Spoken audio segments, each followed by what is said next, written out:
Chapitre 1. Lecture spirituelle de la crise dans notre pays. Pouvons-nous affirmer que derrière ces événements que notre pays a connus, se cache un message divin?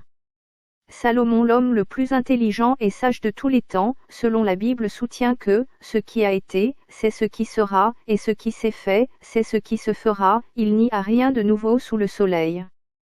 C'est pourquoi pour nous, pour savoir ce que pense Dieu et ce qu'il fait, nous devons aller voir ce qu'il a déjà pensé et fait dans sa parole, la Bible. Pour nous, la Bible est aussi un livre historique. Elle retrace les faits, les événements, les histoires et les actions que Dieu a posées parmi les hommes et au-delà.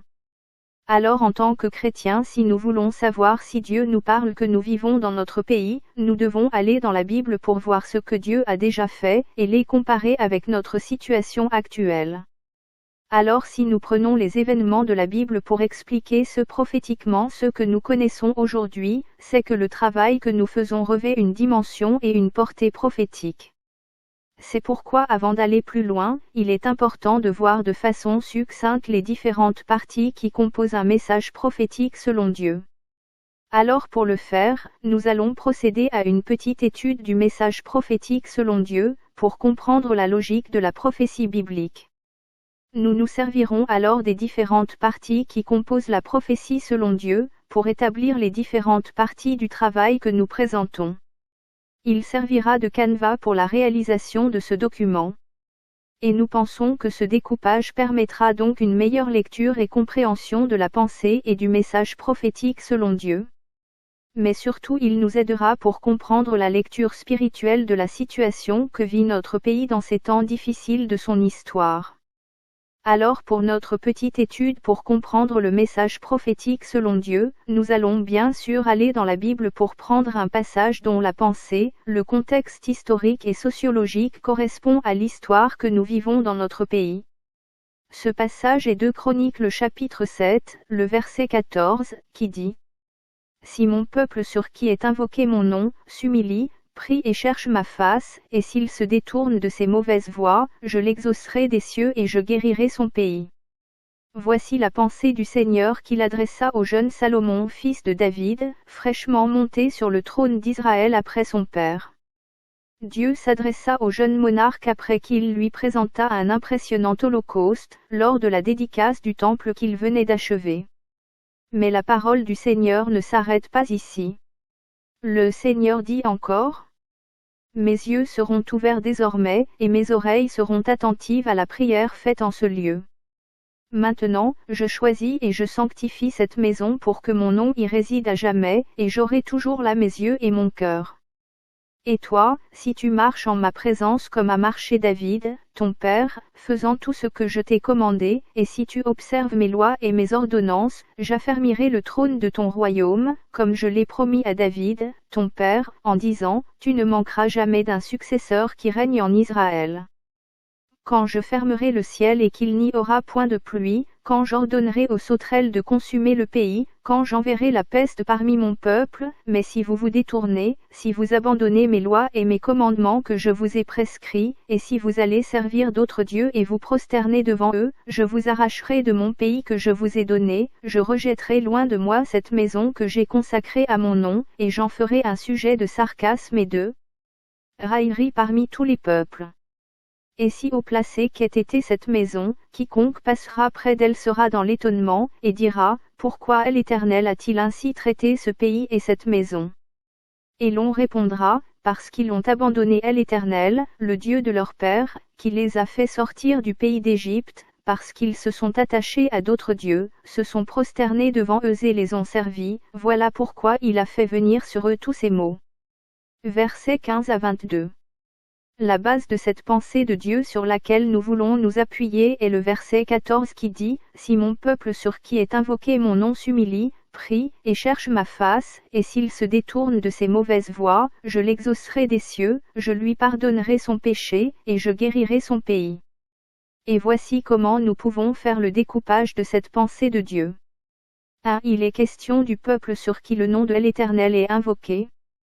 2. S'il s'humilie, prie, et cherche la face du Seigneur, et s'il se détourne de ses mauvaises voies.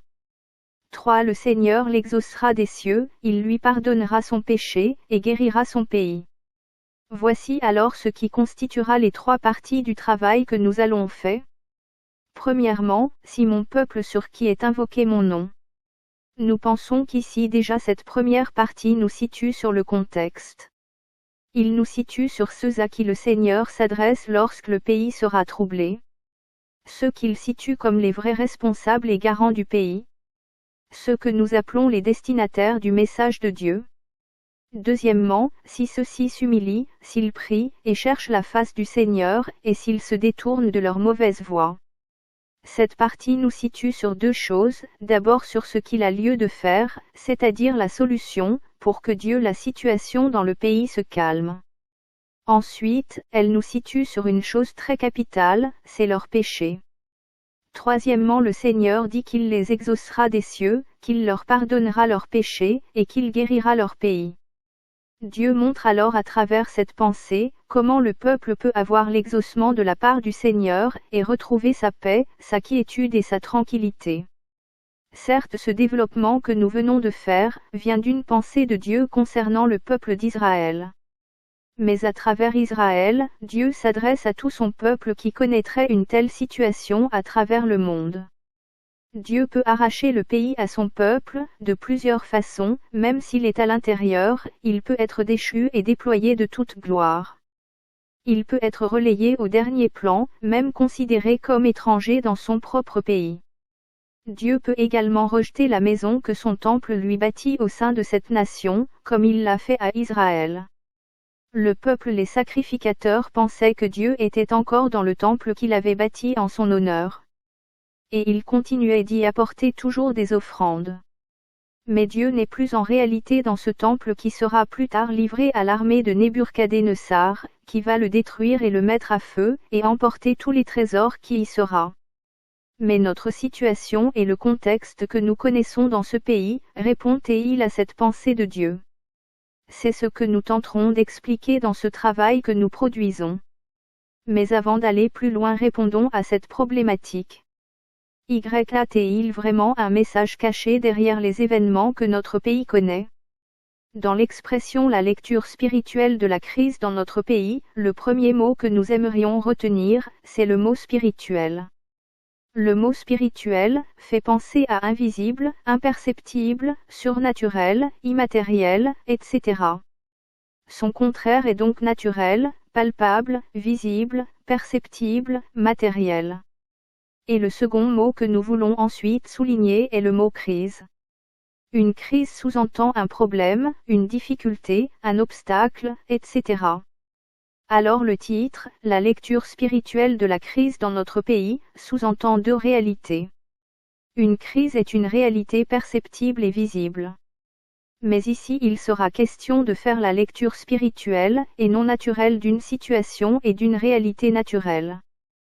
Par conséquent, faire une lecture spirituelle d'une réalité naturelle, nous demandera d'aller dans un premier temps dans la dimension spirituelle des choses, pour appréhender et comprendre les raisons spirituelles de cette crise. C'est bien sûr, sur la base des choses physiques que nous allons aller dans le spirituel pour déceler les réalités et les raisons profondes spirituelles qui se cachent derrière cette crise que notre pays connaît. Si nous employons le temps présent pour parler de cette situation dans notre pays, tout dépend bien entendu du regard et de la lecture spirituelle et naturelle des choses. C'est pour cela que nous parlons de lecture spirituelle de la crise que connaît notre pays. Notons aussi que l'être humain est en lui-même cette double nature, spirituelle et naturelle, esprit et corps. C'est d'ailleurs pour cela que seuls les humains prient. Et vous ne verrez jamais des animaux prier. Seul l'être humain a la faculté de le faire, parce qu'il est un esprit dans un corps. C'est l'être humain lui seul qui croit à un être suprême appelé Dieu, qui est pour nous les chrétiens créateurs du ciel et de la terre, et de toutes les nations de la terre. L'homme est esprit et corps. Par conséquent, tout ce qui lui arrive, n'a pas forcément sa raison dans son monde physique. D'où la question. Tout ce qui arrive à l'homme, vient-il forcément de notre monde physique? L'homme est physique, mais aussi spirituel. Par conséquent, il est plus aisé de comprendre que l'homme est influencé par ces deux réalités, spirituelle et naturelle.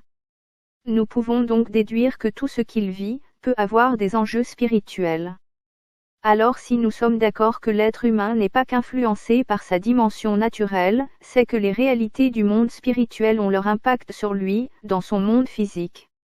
Pour finir sur ce sujet, voyons de plus près ce qui est à tort considéré comme un verset biblique, sur la base duquel beaucoup fondent leur conception et interprétation des choses qui arrivent aux hommes sur terre. Tout ce que Dieu fait est bon. Dans l'entendement de plusieurs, cela sous-entend que tout ce qui nous arrive aux hommes vient de Dieu. Pour eux, c'est Dieu qui fait tout. C'est une conception générale, et elle est fausse. Il n'est pas juste de croire que tout ce qui arrive aux hommes sur la terre vient de Dieu. Dieu ne fait pas tout ce que nous pensons et voyons. Et tout ce que nous vivons sur la terre ne vient pas de lui. Oui, c'est vrai que tout ce que Dieu fait est bon. Mais seulement, ce n'est pas lui qui fait tout. Est-ce de Dieu que viennent les guerres, les maladies, les rébellions, les coups d'État, les viols, les avortements, les malformations, les handicaps, les meurtres, les différentes calamités et catastrophes que notre monde connaît? Oui, toutes les choses que Dieu a faites, et ce qu'il fait est bon. La Bible ne dit-elle pas qu'après chaque étape de la création dans la Genèse, faisait une pause pour observer ce qu'il avait fait? Et la Bible dit que Dieu vit que c'était bon. Mais le péché, et toutes les conséquences du péché, ne viennent pas de Dieu. Dieu lui-même dit qu'il met devant les humains la vie et la mort, mais il nous dit de choisir la vie.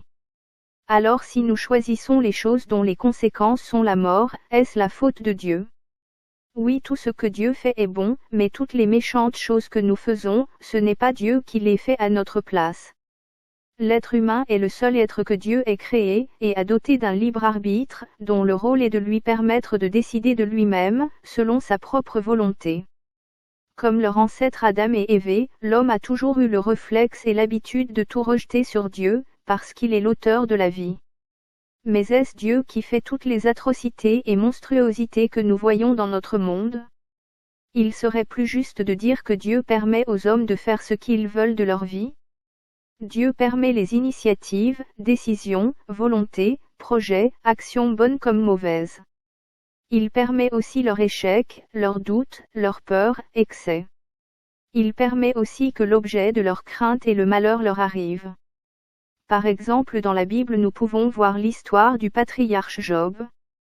Tout le malheur que cet homme intègre a vécu ne venait pas en réalité de Dieu, mais plutôt de Satan. Dieu avait simplement permis à Satan de toucher à sa santé. Notons que cet homme était l'homme le plus intègre de la terre. Il était donc un enfant de Dieu. Mais ce n'est pas le cas de plusieurs hommes qui excellent dans le mal. Mais notons ce que Job le juste a déclaré. Il dit, « Ce que je crains, c'est ce qui m'arrive, ce que je redoute, c'est ce qui m'atteint. » Job 3, 25. Ces choses lui sont donc arrivées, parce qu'il les a craints, ils l'ont atteint, parce qu'il les a redoutées, selon ses propres propos. Nous pouvons aussi voir ce qui est arrivé à nos premiers parents Adam et Ève dans le jardin d'Éden. Dieu leur avait interdit de manger le fruit de la connaissance du bien et du mal. Mais ils l'ont néanmoins mangé, parce qu'ils ont désobéi à l'ordre que Dieu leur avait donné. Dieu met devant nous le chemin de l'obéissance, comme celui du salut éternel. Mais l'homme, par la force de son libre arbitre, décide le contraire de ce que Dieu veut pour lui. La volonté de Dieu était pourtant claire pour Adam et Ève, comme elle est encore claire pour nous à travers plusieurs moyens, d'abord à travers notre conscience. Mais poussés par leurs propres désirs et volontés, Adam et Ève comme nous, ont décidé d'enfreindre à la volonté de Dieu exprimée par sa loi, l'interdiction de ne pas manger le fruit de la connaissance du bien et du mal. Ils ont fait comme bon leur semblait. Ils ont désobéi à Dieu, et nous connaissons la suite de la conséquence de leur désobéissance à la volonté et à l'ordre de Dieu. Notre Dieu n'est pas un dictateur. Il n'est pas non plus compliqué. Il permet tout ce que les hommes décident de faire avec insistance. Non sans auparavant les avoir avertis d'une façon ou d'une autre, en nous montrant les conséquences de notre obstination.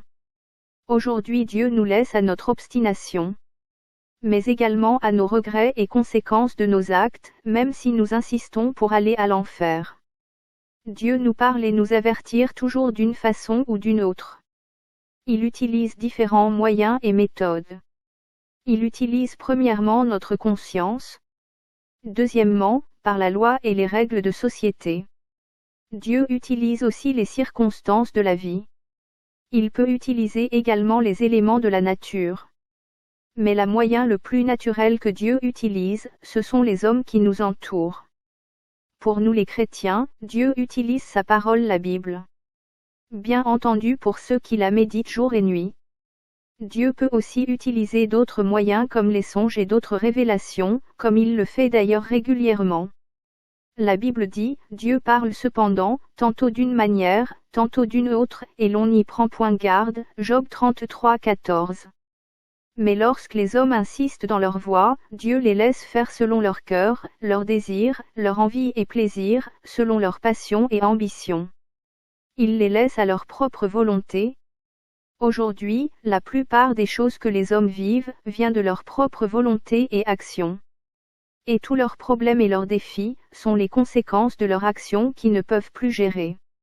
Oui, tout ce que Dieu lui il fait est bon.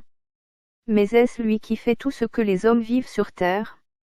Les guerres, les famines, les maladies, la pauvreté, les catastrophes naturelles, les crises économiques et la cherté de la vie, les meurtres, les divorces, les désirs des hommes, les déviations, l'inceste, la pornographie, les viols, les grosses non désirées, les avortements, les dictatures, l'oppression et la domination des plus forts sur les plus faibles, l'esclave, les rébellions dans le monde, la tricherie de tout ordre, l'escroquerie, la corruption, le népotisme, les rancures, le manque de pardon, l'hypocrisie, les méchancetés que nous voyons de plus en plus dans ce monde, etc. Le Seigneur Jésus dit que l'amour du plus grand nombre des hommes refroidira dans cette fin de temps. Et c'est de la volonté de l'homme que ces choses viendront, et de celle de Dieu. C'est à cause de la méchanceté et de l'incrédulité du cœur des hommes. C'est pour cela Dieu veut changer les cœurs des humains. Car si leur cœur ne change, ils utiliseront leur intelligence et tout leur potentiel dont Dieu les a dotés pour s'empoisonner la vie, s'entretuer et détruire ce monde. C'est pour cela la Bible dit que, la création tout entière attend avec un ardent désir la révélation, non des chrétiens, ces foules qui peuplent nos églises, mais plutôt la révélation des fils du royaume. Notons que les fils du royaume sont très différents des fils des communautés. Alors soit nous obéissons à Dieu, ou nous lui désobéissons. Notons aussi que, nous pouvons marcher avec Dieu, et avoir des victoires comme des défaites. Adam et Ève par exemple dans le jardin, marchaient bel et bien avec Dieu, mais ils ont chuté, parce qu'ils lui ont désobéi.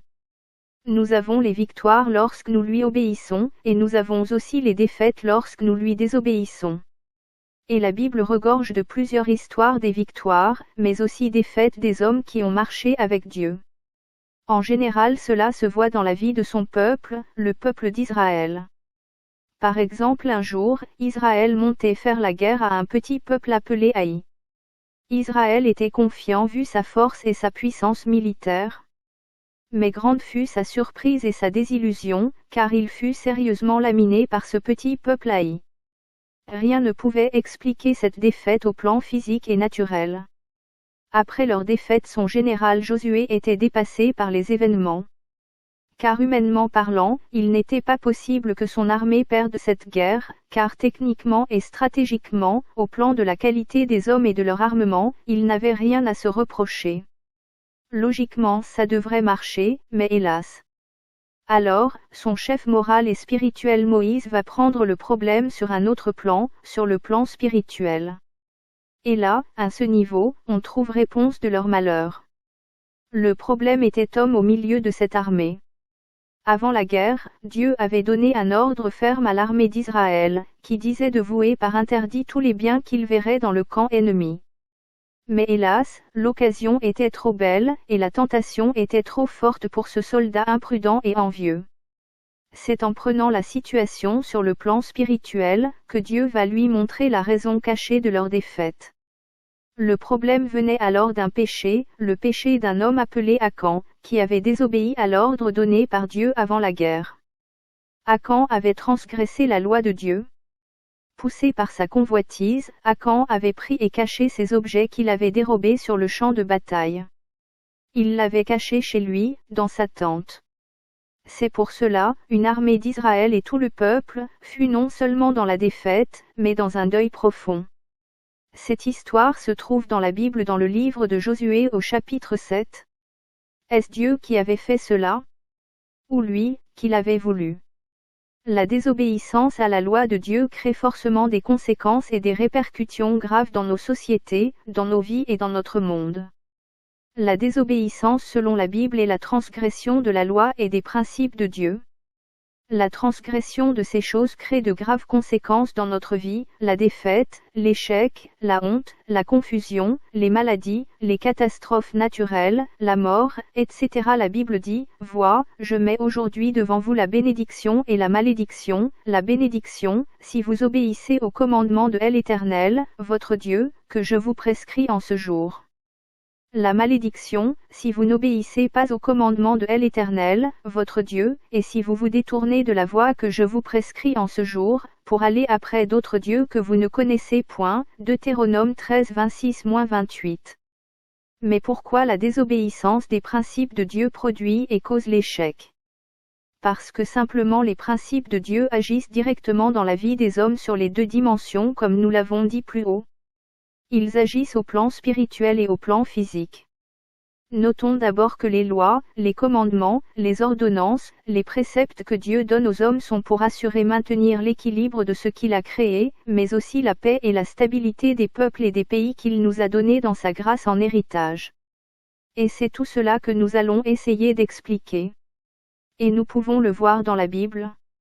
Dans le livre des Lévitiques, Dieu donne à son peuple toutes les lois, les ordonnances, les règles et les préceptes concernant tous les hommes, les familles, l'organisation de leur société, concernant même les animaux, les plantes, les différentes fautes et délits, etc. Il définissait alors leur mode de vie, leur habitude et comportement dans le pays, etc.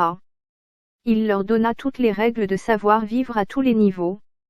Même sur ce qu'ils doivent manger ou non, Dieu avait tout défini en règles et en lois. Parfois même certaines constructions et leurs dimensions, les matières à utiliser, le savoir-faire, les plans, etc. Dieu n'a rien laissé. Aujourd'hui dans notre vie de tous les jours, Dieu ne s'intéresse-t-il plus à ces choses? Laissez-moi vous informer ou vous rappeler, que Dieu n'a pas créé le monde pour aujourd'hui se débarrasser et il ne plus s'intéresse à lui. Certains hommes pensent que Dieu est soit trop vieux ou il est occupé à autre chose. Dieu est toujours responsable de toute sa création.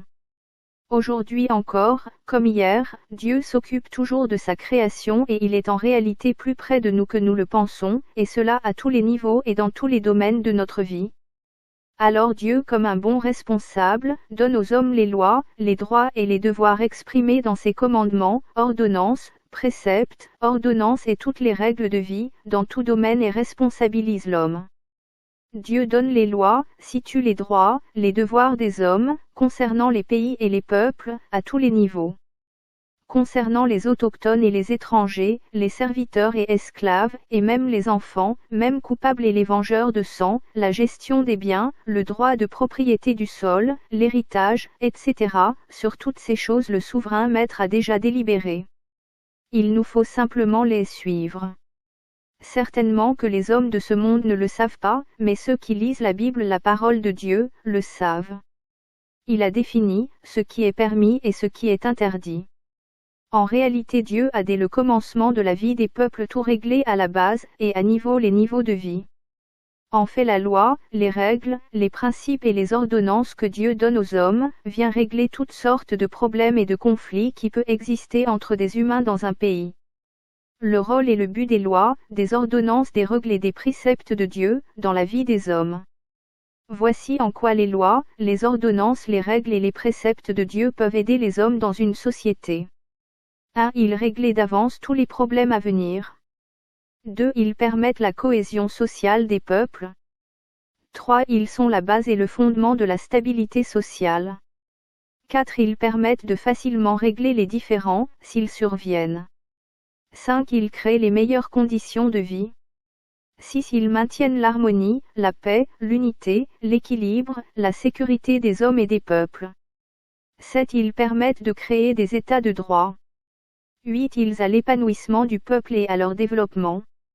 9. Ils préservent aussi la nature et la faune. 10. Ils permettent une bonne éducation des générations présentes et à venir. 11. Ils permettent également de préserver l'équilibre environnemental et écologique.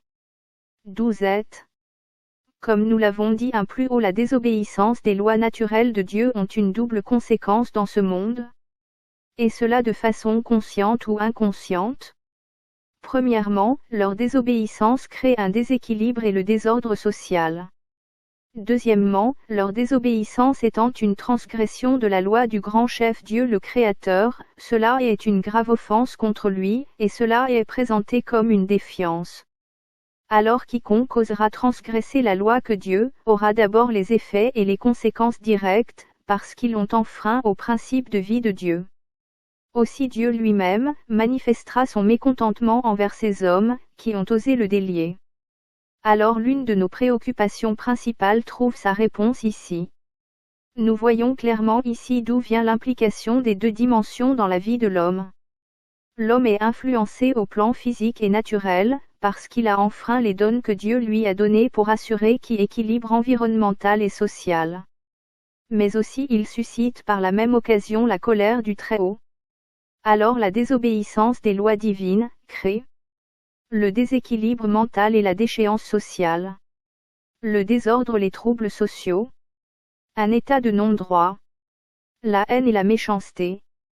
Les divisions sociales. La corruption et l'injustice sociale. Les crises économiques. Le fossé entre riches et pauvres s'accentue. L'instabilité et les guerres. La pauvreté, le chômage, la faim. La déchéance morale et les déviations. La honte et la confusion. La défaite et l'échec. La défection et la ruine. L'insécurité et le désespoir. La crainte du lendemain et la peur. Les maladies et les catastrophes naturelles. La dégradation de la société, etc. Voici quelques preuves qui nous montrent que nous avons gravement aux lois et aux principes de vie que Dieu nous a donnés pour notre meilleure condition de vie. Les conséquences de leur désobéissance seront très visibles et perceptibles au milieu d'eux. Et c'est ce que la Bible appelle la malédiction. Alors si vous voyez ces choses-là où vous êtes, c'est que ces lieux sont loin de Dieu. Il vous reste à prier et invoquer sa grâce et sa miséricorde sur ces lieux. Des exemples pratiques de certaines lois. Concernant les relations. Notons d'abord qu'il y a les considérations de Dieu et celles des hommes. Dieu n'est pas obligé de considérer ce que l'homme considère. En matière de couple, il ce que Dieu appelle couple, et ce qui n'est pas un couple à ses yeux. Et il y a ce que Dieu appelle relation sexuelle, et ce qui pour Dieu n'est pas une relation sexuelle. Dieu était mieux que quiconque ce que c'est qu'un couple car il a été celui qui a créé un premier couple de l'humanité, et ce premier couple fut Adam et Ève les premiers humains. Alors un couple selon Dieu est un homme et une femme. La Bible dit, tu ne coucheras point avec un homme comme on couche avec une femme. C'est une abomination, Lévitique 18-22. Alors si les hommes désobéissent à ce principe divin, cela créera forcément quelque chose de négatif et le désordre dans le fonctionnement de nos sociétés et nos peuples. Dieu dit encore à propos du couple et des relations sexuelles, tu ne coucheras point avec une bête, pour te souiller avec elle. La femme ne s'approchera point d'une bête, pour se prostituer à elle. C'est une confusion, Lévitique 18-23. Dieu a créé sur terre 4 types de règne. Le premier qui est supérieur est le règne humain. Ils ont un esprit, une âme et un corps. Le deuxième est le règne animal. Ils ont une âme et un corps. Le troisième est le règne végétal. Ils ont des corps seulement. Et le dernier est le règne minéral. Ils sont pour la plupart invisibles à l'œil nu. Ce sont des cellules. Dieu dit aussi concernant les couples que l'homme selon son règne ne couchera pas avec son fils ou sa fille, son père ou sa mère, avec la femme ou le mari de l'autre, même avec avant le mariage. Et enfreindre à toutes ces règles de vie crée forcément des conséquences graves dans nos sociales, des déséquilibres que la Bible appelle la malédiction. Cela crée des maladies, désordres, troubles de la personne, crise sociale, autres maux qui échapperont forcément à la maîtrise humaine. Concernant le droit sur les propriétés du sol. La Bible dit, les terres ne se vendront point à perpétuité, car le pays est à moi, car vous êtes chez moi comme étrangers et comme habitants. Dans tout le pays dont vous aurez la possession, vous établirez le droit de rachat pour les terres. Si ton frère devient pauvre et vend une portion de sa propriété, celui qui a le droit de rachat, son plus proche parent, viendra et rachètera ce qu'a vendu son frère.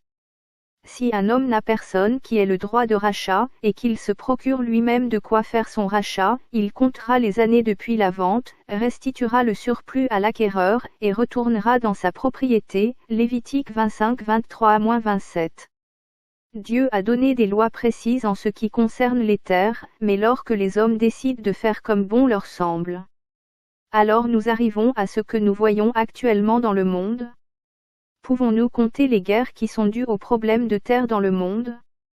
Tous les jours, il y a des problèmes dus aux terres, or pourtant Dieu a déjà tout réglé d'avance, il suffit simplement de consulter sa parole, et d'obéir aux règles qui y sont. Il n'est pas question pour Dieu de ne pas donner de la terre à quelqu'un qui en a besoin pour la cultiver pour se nourrir. Dieu l'a bien prescrit et avec toutes les conditions. Alors enfreindre à la loi de Dieu est non seulement une offense contre Dieu, mais aussi cela engendre de nombreux problèmes de la société. Concernant le droit des étrangers. Concernant le droit des étrangers, Dieu est également très clair. Pour Dieu on peut avoir des esclaves. Quand on fait des prisonniers de guerre, ce ne sont pas nos frères, on pouvait en faire bien entendu autrefois avec le peuple d'Israël, des esclaves. Mais les esclaves pour Dieu étaient spéciaux car ils avaient des droits. À combien plus forte raison des étrangers pour Dieu? Les étrangers pour Dieu ont plus de droits que partout dans le monde. Et si les hommes pouvaient les observer, les étrangers seraient plus heureux là où ils se trouvent. Alors les étrangers ont des droits et devoirs très clairs dans les pays où ils sont, selon Dieu, pour que tout le monde soit satisfait et heureux. Il définit leur place et leur rôle dans le pays. Il dit par exemple que l'étranger doit avoir la possibilité de travailler librement, mais il doit payer des taxes. La Bible dit, le Seigneur Jésus et ses apôtres arrivèrent à Capernaum, et ceux qui percevaient les 2 drachmes s'adressèrent à Pierre, et lui dirent, votre maître ne paie-t-il pas les 2 drachmes? Oui, dit-il. Et quand il fut entré dans la maison, Jésus le prévint, et dit, que t'en semble, Simon? Les rois de la terre, de qui perçoivent-ils des tributs ou des impôts? De leurs fils, ou des étrangers? Il lui dit, des étrangers. Et Jésus lui répondit, les fils en sont donc exempts, Matthieu 17-24-26. Alors le Seigneur était d'accord que l'étranger contribue de cette façon dans les pays où il se trouve.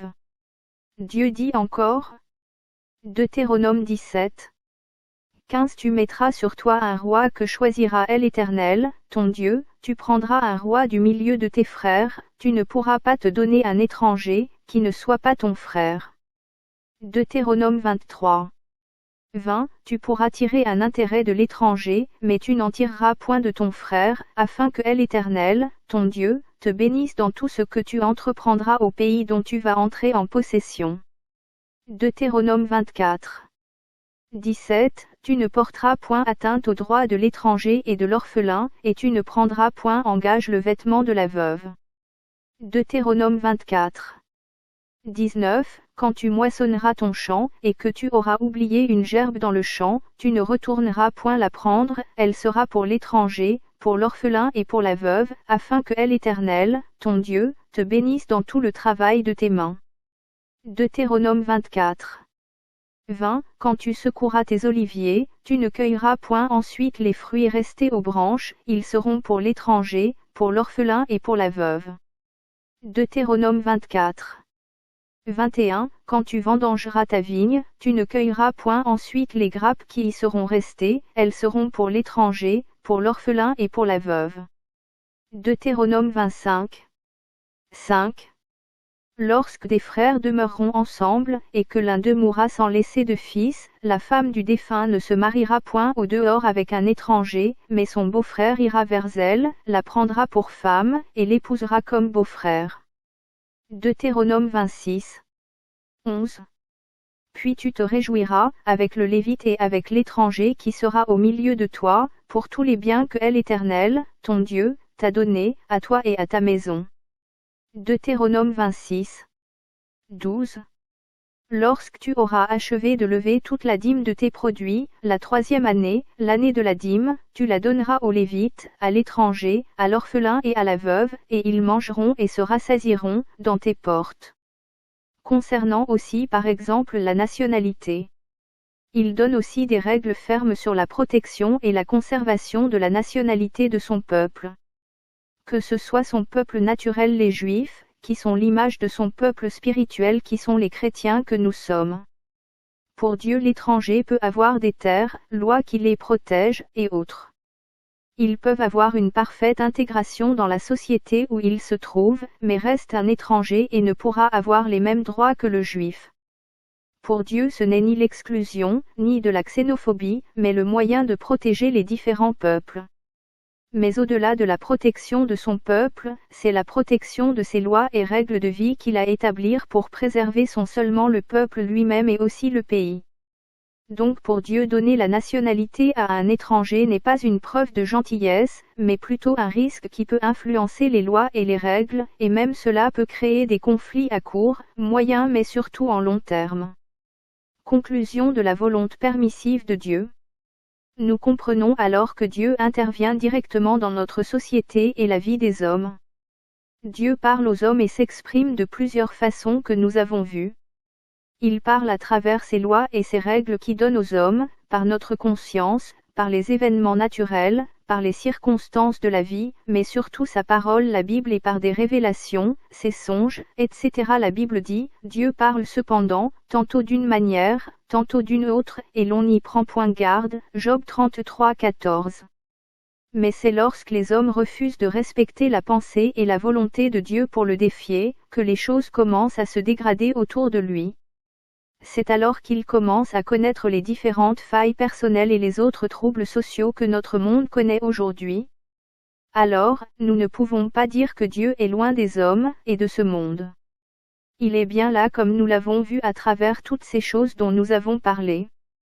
Si les hommes s'amusent volontairement à désobéir à Dieu pour se rebeller contre lui, et le contredire dans sa façon de voir la vie et le monde, dans sa façon de vouloir gérer ce que lui-même a fait sans l'aide de personne, non seulement nous créerons forcément des troubles et le désordre partout comme nous le voyons aujourd'hui dans nos sociétés, mais Dieu sera très fâché contre nous et nous le trouverons sur son chemin. Même les cieux, la terre et toute la création sera contre nous.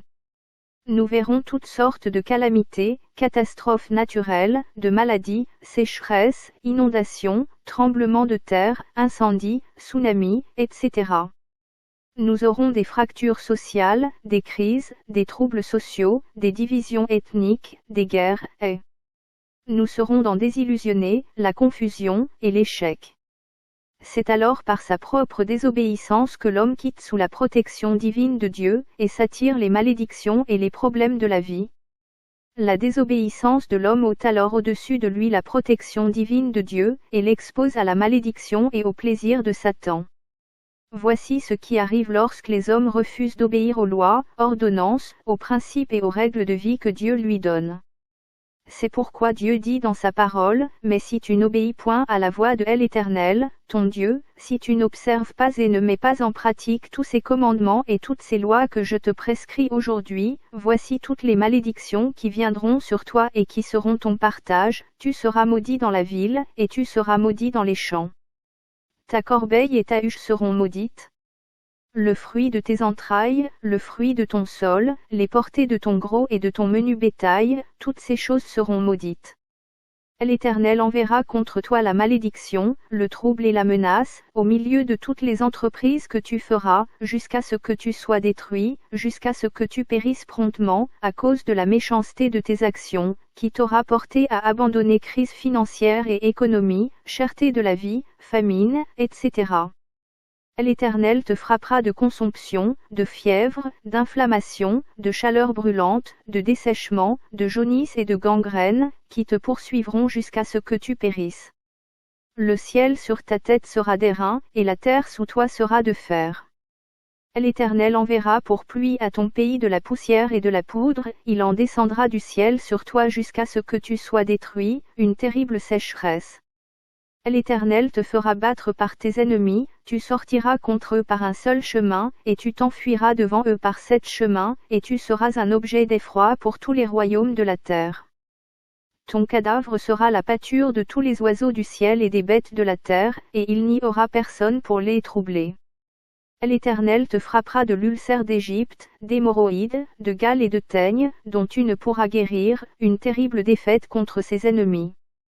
L'Éternel te frappera de délire, d'aveuglement, d'égarement d'esprit, et tu tâtonneras en plein midi comme l'aveugle dans l'obscurité, tu n'auras point de succès dans tes entreprises, et tu seras tous les jours opprimé, dépouillé, et il n'y aura personne pour venir à ton secours, dérèglement, démence, mauvaise la gestion et échec cuisant des affaires.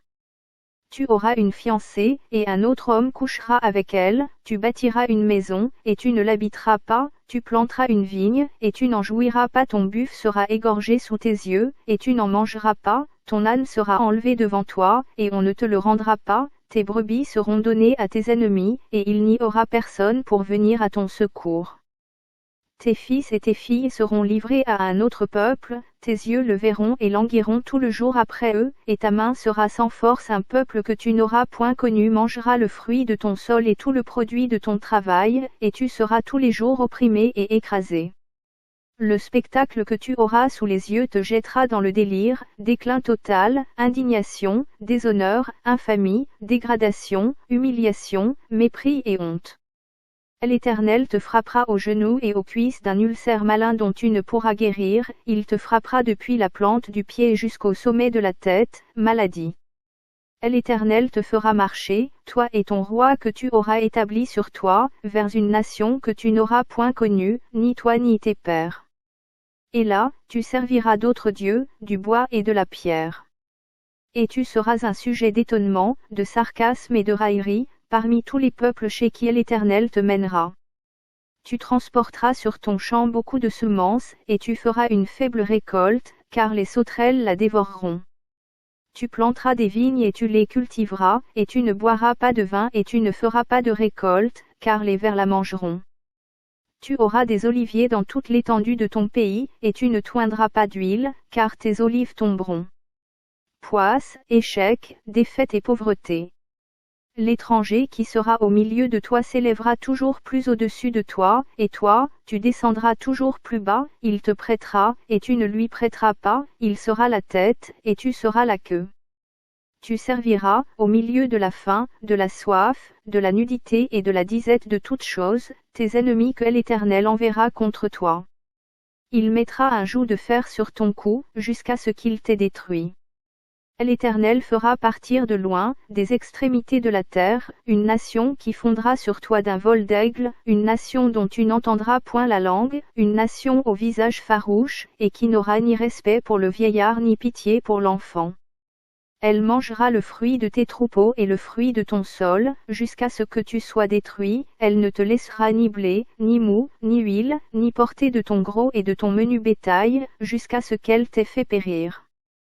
Elle t'assiégera dans toutes tes portes, jusqu'à ce que tes murailles tombent, ces hautes et fortes murailles sur lesquelles tu auras placé ta confiance dans toute l'étendue de ton pays, elle t'assiégera dans toutes tes portes, dans tout le pays que l'Éternel, ton Dieu, te donne.